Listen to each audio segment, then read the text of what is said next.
Good afternoon, everyone. Good afternoon.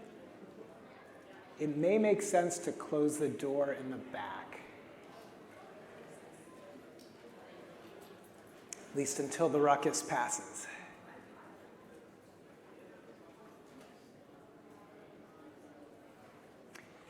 Greetings, I'm Jeff Scheuer. Thank you for coming to today's Fireside chat with Dr. Donna Hicks. I'll read you guys a brief bio. It's been great talking to Donna the last few weeks. Donna is an associate at the Weatherhead Center for International Affairs at Harvard University. She facilitated dialogues in numerous unofficial diplomatic efforts in the Middle East, Sri Lanka, and various other countries. And she was a consultant to the BBC in Northern Ireland, where she co-facilitated a television series, Facing the Truth, with Archbishop Desmond Tutu. She's taught courses in conflict resolution at Harvard, Clark, and Columbia Universities, and conducts training seminars in the US and abroad on dignity leadership training and on the role dignity plays in resolving conflict. She recently published her second book, Leading with Dignity: How to Create a Culture That Brings Out the Best in People, which is what we'll be discussing today. So thank you for joining us. My pleasure. So I would love for you to just tell us a little bit about why you decided to write this book. The second book. Well, I wrote the first book because, as Jeff pointed out, I had been working in the field of international conflict resolution for 25 years and realized that when we were bringing these parties together for dialogues all over, as Jeff pointed out, in the Middle East, in Asia, Africa, North America, South America, everywhere there was a hot conflict, my organization was usually involved, unofficially, in the back channel. And we would try to bring these people together for dialogue, and we had the best and the smartest and the most motivated, high-level, influential people sitting at these tables trying to work out their differences. And believe me, there was no shortage of intellectual ideas about how to do this. But what happened was there was a big emotional undercurrent that was always taking place in these dialogues, and they would wreak havoc on our ability to try to come together. We'd get really close to trying to figure out how to make a compromise on an issue, and something would happen and there would be an emotional tsunami, and that was it. So one day I'm thinking, I think we're having the wrong conversation here. We shouldn't be talking about the politics. We should be talking about these emotional upheavals that are getting in the way of people being able to resolve their differences. It's not like they're not motivated to do it. There's something else going on. And what I realized, very long story short, because I could tell you about this for the whole time, but the very essence of what I discovered about why these emotional reactions were overtaking the processes, what I realized was that it was about their dignity. It was about feeling like, how dare you treat us this way? Or don't you see we're human beings? How can you not want to bring an end to this suffering? We're all human beings here. So once I had that word in my mind, that this was about dignity, I started searching. I started looking in the literature about how can we get to this issue of dignity? How can we work with it and have that conversation first before we start talking about the political issues that divide them? And so fast forward, I read all the literature. There was an abundance of it in the philosophy departments, philosophy literature, but it was not practical knowledge. I wanted to know how to work with people. I wanted to know, how can we end this source of human suffering? There must be a way that we can figure out how to work with this dignity concept. So I did. It took me 7 years to figure out how to do it, but at one point I was working in Colombia in South America and decided I'm going to try this for the first time, working with the dignity issues. And it was a very difficult conflict between the military and the Department of Defense, and there was big, terrible conflict in the media. It was all over the place. And when I got together with these two groups, I told them, I said, look, I have a feeling that the issues that are dividing you and are creating this conflict have to do with your dignity. And if you don't mind, I said, I want to spend 2 days talking about it. Would you be willing? And do you know, I asked them, would you be willing to talk about a time when you felt your dignity was dishonored in this conflict? Every person raised his or her hand. Each one said, yes, I am willing to do it. So I knew there was something under there. And by the end, this one general came up to me, who wasn't even giving me eye contact in the beginning, and he's rolling his eyes at me. And he said, Don, I've got to hand it to you. After 2 days, you certainly did help us repair this relationship in the room with dignity. But more importantly, I think you saved my marriage. So it was at that point, Jeff, that I realized I wasn't just dealing with international conflict issues. I was dealing about something fundamentally human. Fundamentally core human desire to be treated as if we mattered and to be treated as if we have value and worth. And once I started working with people with that and my book came out, well, it touched a nerve in the corporate world, it touched a nerve in healthcare, in education, and since then, I've been working a lot with schools, a lot with private schools across the country. And once I started going into those different arenas, not my international conflict work, but into corporations and in hospitals and so on, once I got in there, I realized that if the leadership of these organizations, whether it was schools or whatever it was, businesses, if they weren't on board, if they didn't embrace this idea that everybody needed to be treated with dignity in the workplace, nothing would happen. Nothing would happen. So the reason I wrote this book was because I felt that I had captured and made very practical ways in which we could address these dignity issues in our workplace, in schools, and to figure out how to address the toxic elements in a culture, the dysfunctional elements. And lo and behold, I've been in many, many, many of these organizations now. And every single one of them, whether it's in the school system, no matter where it is, you've named our problem. We have a problem with people feeling like they're not being treated well. And this is astonishing, because when I went into the corporate world for the first time and I interviewed employees and asked them how they were doing, I have these 10 elements of dignity, which I'll share with you in a minute. I would ask them, well, which of these elements of dignity do you feel are violated here?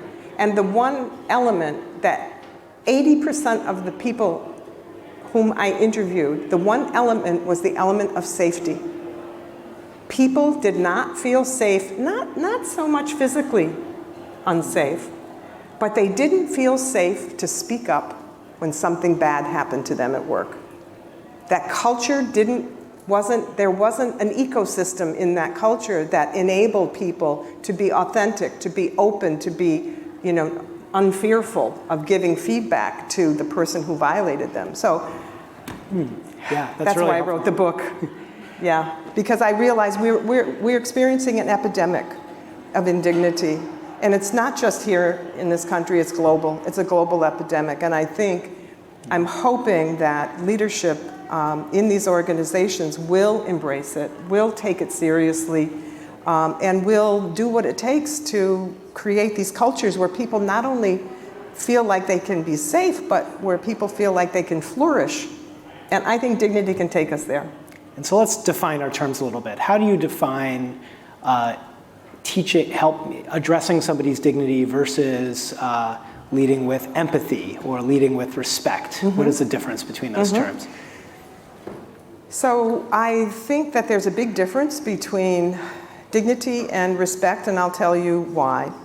Dignity is something that I have discovered is in something inherent in all of us. Every single human being has dignity. And in fact, I think we were born with dignity. And if I were to have done a PowerPoint here, I would have right now showed you a picture of a beautiful little infant child, in his father's hands. And I would have said to you, is there any doubt in your mind that this little one, this precious newborn, has value and worth inherent in his being or her being? And So dignity is something that is part of our birthright. We all have it. We don't have to do anything to have dignity. Now, by the way, we all are born with dignity, but we're not born knowing how to act like it. So we need an educational component with it, which we'll talk about later. But the thing about respect, so we all deserve dignity no matter what. It's our baseline of how we should be treating one another. But respect, on the other hand, I think has to be earned. Now, I say this, respect and trust both have to be earned. And I say this because in my international work, I would go into these conflicts where people would tell me, the other side stripped me of my dignity. They stripped us of our dignity. And that's why we're fighting, to regain our lost dignity. So now I have to tell you, can I tell a brief story about Archbishop Tutu? No. Yes or no? We can come back to that. Okay. So the difference between, and remind him to come back to it because it's a great story. The difference between dignity and respect, I told my people with whom I was working in the international arena, the difference between dignity and respect is that I think you're asking for too much, because they would say, we demand respect from the other side. And I said, I think that's a bridge too far. I think what you need to ask for is to be treated as if you're a human being, treated as if you're a person with value and worth. Because honestly, Jeff, I think if we were able to get to the point where we were treating each other with dignity in all of our relationships, I think we'd see a far less violent world that we're living in. And so I think dignity and respect are different in that way. And I think with empathy is related. They're like kissing cousins, I think. They're very much related, because if you have empathy for someone, and empathy in my mind is just the ability to understand and feel the lived experience of other people. If we could get to that point, that would make it so much easier to honor their dignity. So let's talk about the how. You've done some work in classrooms, worked with some really esteemed programs. When you're teaching students to have difficult conversations, what is your methodology for going about that, whether it's through role plays or through some types of tactical adjustments? Well, my approach with dignity, no matter where I go, whether it's schools or in the international arena, in the workplace, my goal is always the same. It is what I call an educational approach to understanding how to live together, how to be together in schools, no matter where we are. And what I do is I spend the first, let's say I'm giving a workshop with my graduate students, because those are my students. What I do is I spend the first 2 days just giving them all the information and all the research that I've done on dignity. So it's an educational, what I say to them, you're going to be getting a Dignity 101 seminar first before we learn how to resolve conflict with it. Because once they understand all of the aspects of dignity, which I have uncovered through my research and I've developed, once they understand all of that, it becomes obvious how to have a difficult conversation. So in other words, the goal is to have a conversation in a way, even if you feel like you're have very opposing ideas. The idea is, how do we disagree with dignity? And another thing I do, what you were referring to, I think, are the reenactments. So in order to get students or people, anybody, to feel the lived experience of another and what it's like to have one of these dignity violations. By the way, we all know it. Every single one of us in this room has had violations to our dignity, there's no doubt.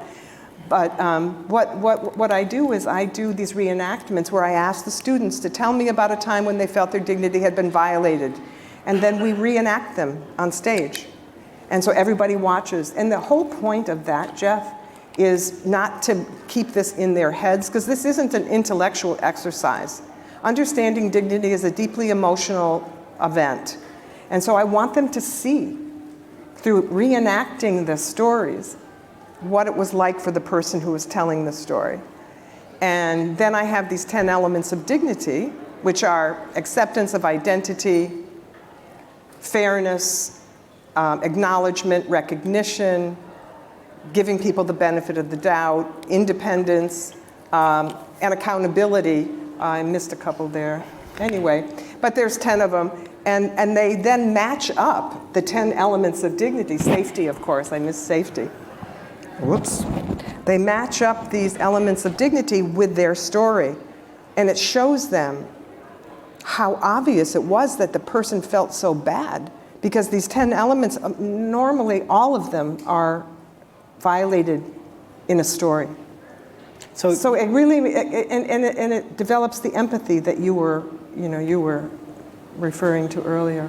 One of the elements of your book that may be more controversial to some is just this terminology of dignity violation. Mm-hmm. We're in a very polarized world right now. There's lots of rapidly changing norms about what's acceptable in different environments, and people aren't really sure what is the line between objective reality and my subjective reality and your subjective reality.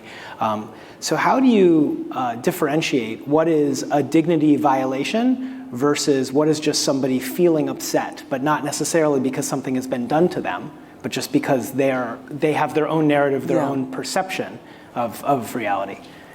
Well, what I've done in my research to make this more objective is I've interviewed probably in the thousands at this point, people, and asked them to tell me about a time when they felt that their dignity had been violated. I ask, tell me a story. They tell me what they felt was happening. And then, did this all over the world, because I wanted to see if it was a universal phenomenon, this desire to be treated well. And so when I went all over the world, many of my students are international students, and asked them, what ended up by happening was that there were patterns in their stories. There were patterns that came through. The context might have been different in the story, but the underlying emotional experience was the same. It was usually about identity. It was usually about, something, people feeling discriminated against because of some aspect of their identity, their race, religion, ethnicity, so on. And it was usually about recognition. And this is how I came up with the 10 elements. So one of the things that I think really separates a perception from an actual dignity violation is the robustness of the reliability and validity of this instrument that I created, around feeling, because the story has to involve one of those 10 elements of dignity. And when they do, it's really clear. And the other thing that I do what would be an example of that? Of which? Of a dignity violation. Okay, so I hear stories, so many stories. So a student goes into a classroom, who may be of a different ethnicity or religion or race, or may be a minority or a person of color, and she walks into the classroom and she hears sneering remarks about her religion. Let's say it's about religion. She hears sneering remarks, and it's brutal. It's actually brutal for this woman, because she's already feeling isolated and marginalized, and here she's taunted. It's like bullying. Think of it as bullying. It's another way, I think, of describing what happens to people when they're bullied, tormented in some way. So that, or let's say, something happened in a situation where, well, with little kids, it's often around a sense of belonging also, where, say, somebody has a party and this one person was left out because of who knows why. But because we all want that sense of belonging, especially with social media now, it's so obvious with Facebook and all of the other platforms when they're being left out of something. So those are two examples. Okay, great. So a big piece of the work that you do is helping leaders, is helping people in positions of authority understand better the impact that their actions have on others. And then what about on the other side? How do you help that girl who feels hurt because she's overheard a remark about her religion, or somebody feels mistreated in the workplace? How do you work with folks to help them better advocate for themselves and be taken seriously? Well, again, my strategy when I go into let's say I go into a school, And the very first thing I do is that educational piece. I give everybody the lessons in how to honor dignity, how to not violate your own dignity. These are all 10 things that we can do, the power of 10. And so they have the language. It's the language that they can use to, let's say, confront someone who is bullying them. Or let's say you have another student standing by who comes in and says, wait, I think that was really inappropriate for you to say that. Or, I mean, a little kid wouldn't use the word inappropriate, but I think that might have been hurtful to her, the way you just talked to her. Is that really what you wanted to do? Did you want to, So, and they, by the way, I don't suggest what they say. The teachers come up with all of this. The teachers have been brilliant with this. I give them the intellectual property. I give them the substance, the 10 elements of dignity and so on, and the teachers take it and work with it.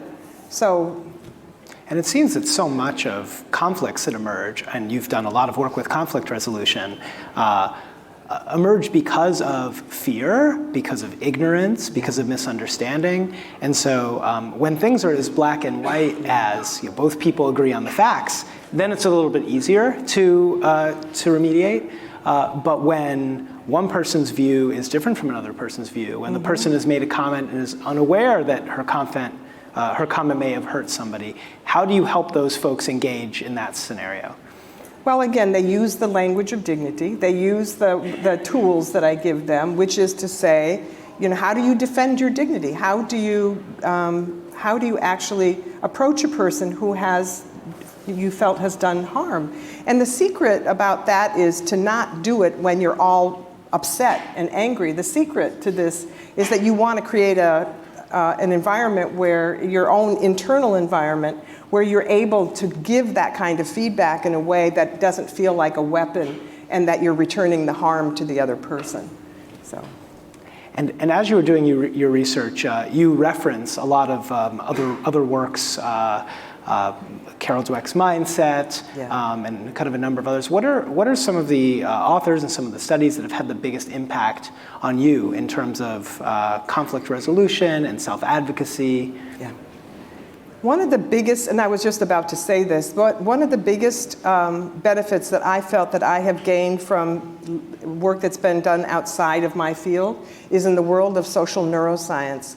Because those of us who have been in these intractable conflicts with people who just can't seem to let go of the pain and the suffering that they've endured, neuroscience now has given us the evidence that we need to say, look, this dignity stuff matters. It matters the way you treat one another. Now, in particular, there's a book by Matthew Lieberman called Social, Why We're Wired to Connect. Brilliant, brilliant piece of work. He and his wife, Naomi Eisenberg, did some of the seminal work about showing the impact of these dignity violations. What they did was they put people in these fMRIs, the brain scanners, and they exposed them to different scenarios. For example, they exposed them to a scenario where someone broke his arm, and they watched what part of the brain was illuminated during that experience of watching someone with a physical injury. And so what happened was they found out that the part of the brain that gets activated when you experience a physical wound is some area called the limbic system. It's the pain center. It's where we experience all the powerful emotions. One of the earliest parts of our brains to evolve. We shared this with mammals and reptiles and so on. And the thing is that that isn't so interesting, but what the interesting finding was that when they put people through scenarios where they'd had their dignity violated, the same part of the brain lit up when they experienced a wound to their dignity. The same part of the brain. So what that means is that the brain doesn't know the difference between experiencing a physical injury, the hurt that we feel there, and a dignity violation. That, to me, was astonishing. And so I went digging. Those were some of the first findings. Now that's been replicated over and over. So neuroscience has helped me so much to be able to take this on the road and to say to people, we have to pay attention to this. Because when they have physical evidence, people like to see the physical evidence before they embark on any kind of a intervention. Well, the physical evidence is there. And if it weren't for Matt and his wife, Naomi, because they were the first, so now it's just common knowledge. Now it's common knowledge that we have a language to put to these emotional issues and to show that the impact is profound on us. So helping to give some vocabulary to folks who are feeling oppressed or feeling victimized and need some way to express that certainly is very powerful. How about the case where folks misuse that and maybe there's a policy passed at work that they just don't agree with personally, even if it actually doesn't directly affect them. And then they were to use that, the same vocabulary that you've championed, right? This is a violation of my dignity. It's not just something that I don't like, but it is violating my dignity. How do you help people differentiate between those two so that it doesn't become kind of weaponized? Mm-hmm. Well, first of all, again, after their Dignity 101 seminar, they've had a lot of experience in how to give feedback to other people. So if you have a policy decision that was made that you were uncomfortable with and you felt you wanted to address it, in a dignity framing, you wouldn't go in there with a shotgun. You would go in there trying to seek a deeper understanding, because understanding is another element of dignity. You'd go in there and try to seek a deeper understanding of why the person or the committee or the people made the decision that they made. So not assuming that, because you want to give people the benefit of the doubt.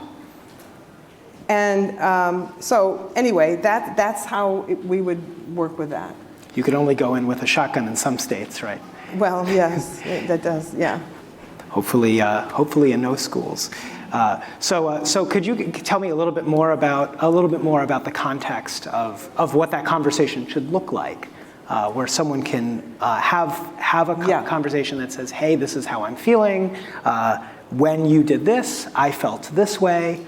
Yep, he's really into this question. I mean, this is like wonderful. This is good. Well, it's one thing to have an emotion. It's one thing to feel attacked, but it's another thing to be able to bridge the gap tactically so that people can understand. So what I would do if a person felt like her dignity was being violated, let's say, and it was by someone, maybe her supervisor, manager, someone who has authority and power over the relationship.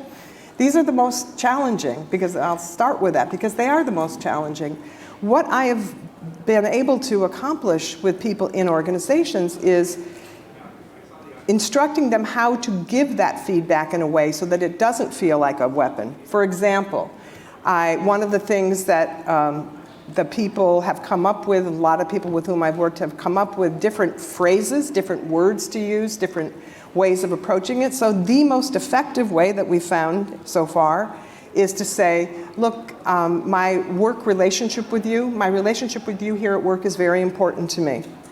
And I really don't want anything to interfere with our relationship. Unfortunately, what happened yesterday in our staff meeting was very upsetting to me when you made a joke about me and everybody else laughed, but I felt humiliated. And I'm sure you didn't intentionally do it, because again, you want to give the benefit of the doubt. I don't think you really intended to do that, but I want to share that with you because it's interfering with our relationship now. I don't feel safe to speak to, I'm worried that you're going to do this again and it's going to feel equally as difficult and embarrassing for me. And usually when the person says just that opening line, my relationship with you is important to me. There's something about that. It's very hard for the person to get defensive because if you say, hey, look, I want to keep this relationship strong. I want to keep it viable. These are the golden words that we can use. Yeah, those are some really, I think, strong and actionable tips of how to have tough conversations. Yeah. Why don't we open things up to people in the audience? What questions do folks have? Yes, here's one. Oh, the story? The Tutu story. Okay, this is a great story. So when I was working with him in Northern Ireland, we were bringing victims and perpetrators of the conflict there together for face-to-face dialogue. And before we started, because these were very difficult, and the BBC was filming this whole thing, making them into television programs. So before we started, Tutu said to me, you know, Donna, I really would like to get to know you a little better. I had just met him, just, you know, hours before, not hours before we were going to start, but, you know, we really wanted to spend some time together because we were co-facilitating these dialogues. And so he said to me, tell me more about your international work, how you arrived at this issue of dignity and why it was so important to you. And I said, sure. I said, well, what the parties would say to me is that they were stripped of their dignity and that they wanted to fight to regain that dignity. And Tutu looked at me and he like scrunched up his face and he said, what are you talking about? And I said, well, that's what they told me. They told me that they wanted to, you know, felt their dignity was stripped and they wanted to regain their dignity by fighting in these to restore it. And he said, nobody can ever take away our dignity. And I just said, okay. And then he said to me, how do you think we got through apartheid? How do you think we managed the degradation, the humiliation, the dehumanization that we black Africans felt in South Africa during the apartheid regime? And he said, furthermore, he said, Nelson Mandela feels exactly the same way. When he went into Robben Island, you know, where he spent 27 years, the first thing he did was he wanted to see what the guards were up to, because he thought, well, maybe we'll figure out how to survive. And what they discovered, Mandela says, what he discovered was the guards tried to strip us of our dignity. And he said, well, I was relieved to see that because I realized, he said, they were trying to strip us of our dignity, but nobody is going to win that fight, that battle over my dignity, because I am not willing to let it go for any man or any institution. So that was a sea change for me. That was a real eye-opener, because I had thought that maybe people, because I'd heard it so much from people in these conflicts, and he said, don't ever perpetuate that myth, Donna. Wherever you go, you tell this story, because I want people to know that their dignity is in their hands and in their hands only. And so, but that was also really empowering for me personally, just having that sense. And when I go around and do my Dignity 101 seminars, the first thing I do is to check in with people and ask them, how many people here feel a strong sense of their own dignity? And honestly, not very many people raise their hand. You know what they say to me? They say, I've never really thought about it. I've never really given it any thought, my dignity. And so it was this ignorance related and surrounding all of this issue of dignity that really made me crystallize my thinking about what we had to do here. We had to go on an educational campaign and give people this information about dignity, these very basic ideas about dignity, because it's something that we all yearn for and desire, and yet we know so little about it. So back to your original question, why did you write that book? It's the same reason I wrote the first book, because I wanted to contribute to reducing a source of human suffering that we could do something about. This is something we could do something about. So you had a question. It was also Bishop Tutu, but since you called him, I'll ask you another one. Okay. What are some things that an oppressed people or oppressed person, possibly a workshop on oppression, can do to support their own dignity? Well, first of all, I was walking down the street here this morning, and have you seen that park over there with all the Martin Luther King blocks? They have all these quotes by Martin Luther King, and he said in one of them, which is so similar to what Tutu said, he said, if you were to ask me advice about how to make a blueprint for your life, he said, understand that you have dignity, and it is, you know, it is the most fundamental thing for you to do first in your life, is to claim your dignity, is to claim your sense of value and worth, and basically not look on the outside for it, you know, to have it recognized as another story. We all want to be treated with dignity, but to know that it's in there, it's such an empowering, it's so empowering with oppressed groups. I mean, I've worked with many, many oppressed groups, and just having that language to know that their dignity is sacrosanct, it's in their hands, and nobody could strip them of it. But yes, of course, working for justice issues is equally as important. And then but they do it from that base of a strong internal emotional scaffolding. And he also, Martin Luther King also said the one thing that we learned from the civil rights movement was to own our dignity. It's really powerful. Okay, thank you very much for joining us, Donna. And thank you, everybody, for joining us. Thank you.